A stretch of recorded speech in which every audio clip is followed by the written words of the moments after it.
Tad, kad pacientam sāp mugura, tas nebūtu nevienmēr nozīmē, ka pacientam būs nepieciešama operācija. Lielākā daļā gadījumu pacientam muguras problēmu ārstēšanai operācija nav vajadzīga. Visbiežāk, protams, kā zināms, pacients ārstē ar ārstniecisko vingrošanu, medikamentiem, blokādēm, ortožu uzlikšanu, un operācija ir īstenībā nepieciešama tikai samērā retiem pacientiem. Tomēr, tad, kad mēs runājam par mugurkaula operācijām, mugurkaula operāciju izdarīšanas iemesli ir iedalāmi pa lielam 4 grupās. Pirmais iemesls ir tā saucamās mugurkaula deģeneratīvās saslimšanas, kas ir visplašāk izplatītās. Tātad visādas diska trūces, mugurkaula kanāla stenozes un tam līdzīgas problēmas. Otrā grupa ir trauma. Tātad traumas rezultātā radušās mugurkaula problēmas, piemēram, lūzumi. Trešais ir onkoloģija, kad onkoloģiska slimība skar mugurkaulu un ir nepieciešama ķirurģiska ārstēšana. Un ceturtais ir infekcija, kad infekcijas process skar mugurkaulu un tas var prasīt ķirurģisku ārstēšanu. Tomēr, ja mēs skatāmies uz tīri operāciju zāli un ķirurgiem, kas veic operācijas, tad pēdējās 3 grupas pacientu ir samērā retas. Visbiežākais iemesls taisīt mugurkaula operāciju tomēr ir šīs mugurkaula deģeneratīvās saslimšanas. Kas tad ir mugurkaula deģeneratīvās saslimšanas? Es cenšos to pacientiem paskaidrot sekojuši, ka visiem cilvēkiem dzīves laikā mugurkauls nolietojas. Un tas ir normāli.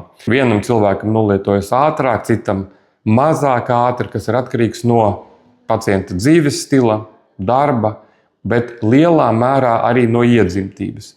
Dažiem pacientiem ir laba iedzimtība, viņiem mugurkauls ir, varētu teikt, spēcīgs, nolietojas maz, bet citiem ir mazāk laba iedzimtība un viņiem ir lielāka tendence saslimt ar šīm mugurkaula deģeneratīvām problēmām. Tātad no vienas puses mugurkaula deģenerācija jeb nolietošanās ir absolūti normāls un dabisks process, kas nav slimība. Bet šī dabiskā procesa rezultātā dažkārt tomēr rodas problēmas. Piemēram, starpskriemeļu diska trūce ir tieši šiem deģeneratīvā saslimšana, kad starpskriemeļu diska deformācija, protrūzija vai trūce uzspiežot uz nervu rada attiecīgas sāpes pa nerva gaitu, un tad šī mugurkaula deģeneratīvais process pēkšņi kļūst par saslimšanu. Tas pats ar mugurkaula stenozi. Stenoze ir problēma, kad mugurkaula kanāls sašaurinās un tajā kanālā esošie nervi tiek nospiesti.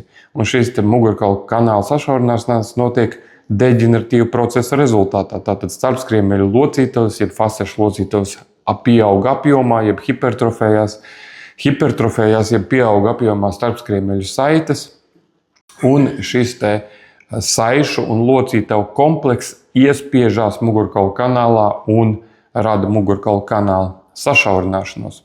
Līdz ar to it kā no vienas puses starpskriemeļu locītavu un saišu aparāta hipertrofija, jeb pieaugšana apjomos ir dabisks nolietošanās process, bet vienlaicīgi tas var radīt arī problēmas.